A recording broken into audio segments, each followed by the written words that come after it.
Dalemin itu adalah soal barter dia. Iya. Dibangunlah Hotel Nusantara. Ya. Hanya dengan 200 M, tapi kemudian ditukar dengan dia mendapatkan PSM. Sebenarnya ini bisa kita telusuri dari awal proyek IKN, Mas ya. Jadi kita tahu awalnya itu kan ada semacam janji, bingung kan, wah ini nanti gimana pembangunan IKN? Padahal tadinya dia berjanji bahwa pembangunan IKN itu 100% investasi swasta atau asing, ya kan?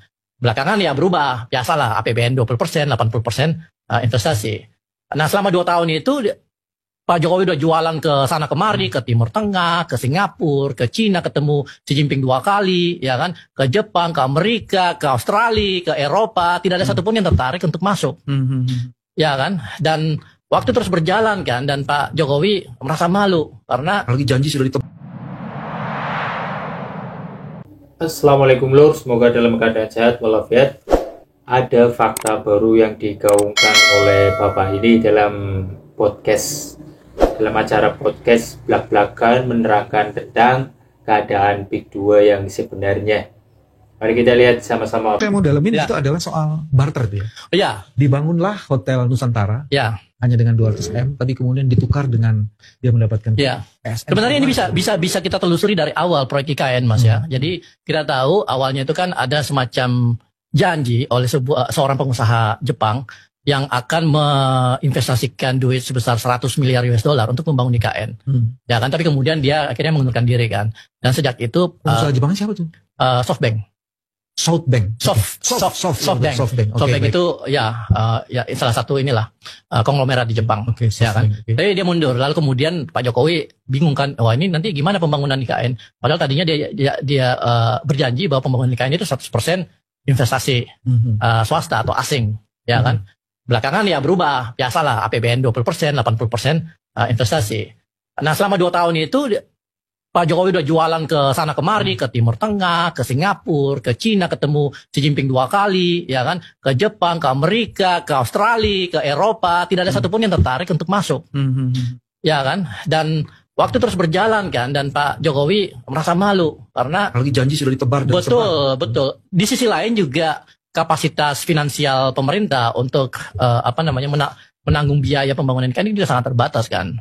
Nah, gimana caranya supaya IKN itu sepertinya menarik para investor? Akhirnya ya udahlah, Agun dipanggil, ya kan? Agun dipanggil, lalu kemudian diajak untuk melakukan investasi di IKN. Itu yang disebutkan oleh Aguan di Tempo kan, untuk menyelamatkan wajah presiden.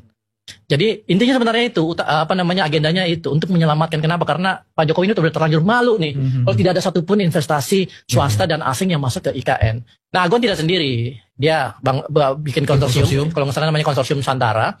Rencananya mereka akan investasi sekitar 0,5 triliun, jadi membangun hotel, lalu kemudian mall dan rumah sakit di IKN. Nah, proyek pertama atau groundbreaking pertama itu adalah pembangunan hotel Nusantara yang diselesaikan dalam waktu 9 bulan, Mas.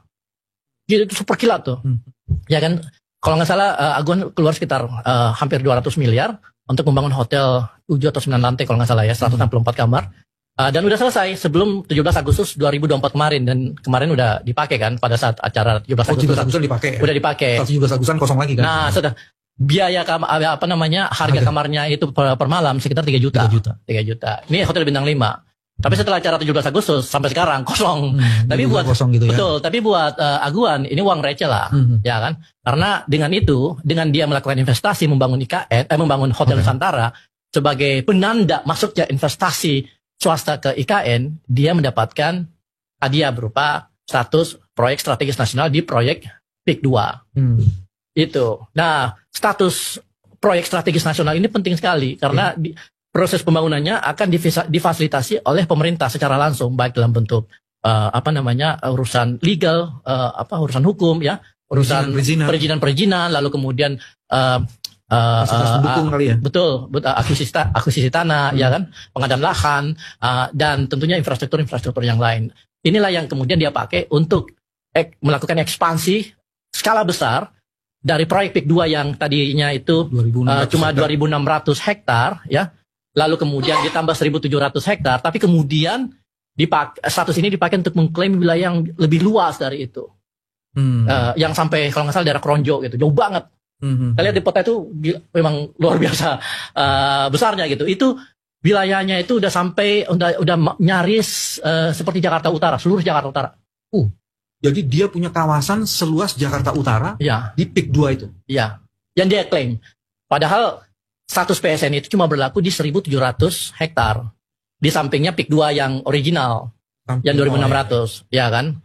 Itu pun 1.700. 1.500 tidak bisa dibangun karena itu adalah hutan lindung. Ini dipermasalahkan oleh Menteri ATR kemarin. Gitu. Jadi sebenarnya dia cuma punya 200. Yang bisa dibangun ini cuma 200. Iya, dan permasalahkan. Itu sebabnya dia minta yang lainnya, bukan minta. Ngambil dulu setelah itu izin. Nah, iya kan akhirnya kemudian status ini dipakai untuk mengklaim daerah di luar dari 1.700. Ini yang kemudian menghasilkan konflik di mana-mana.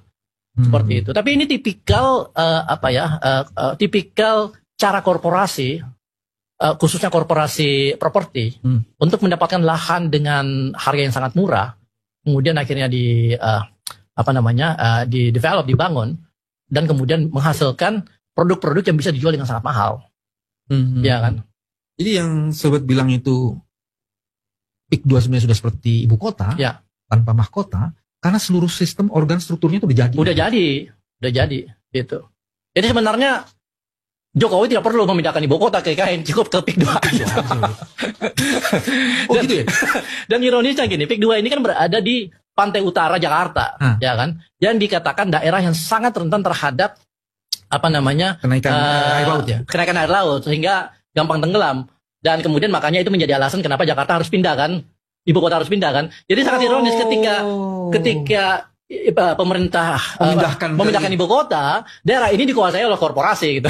Dan dia aman-aman saja. Aman-aman saja. Seluruh rasionalitas pindahan itu sama dia dikangkangi dan bisa bangun. Betul sekali. Jadi di videonya teman-teman bahwasanya awal dari perkara ini kata beliau adalah ketika IKN itu dibuat dijual di mana-mana, tidak laku di Eropa, bahkan ke Timur Tengah, semuanya tidak ada yang meminat.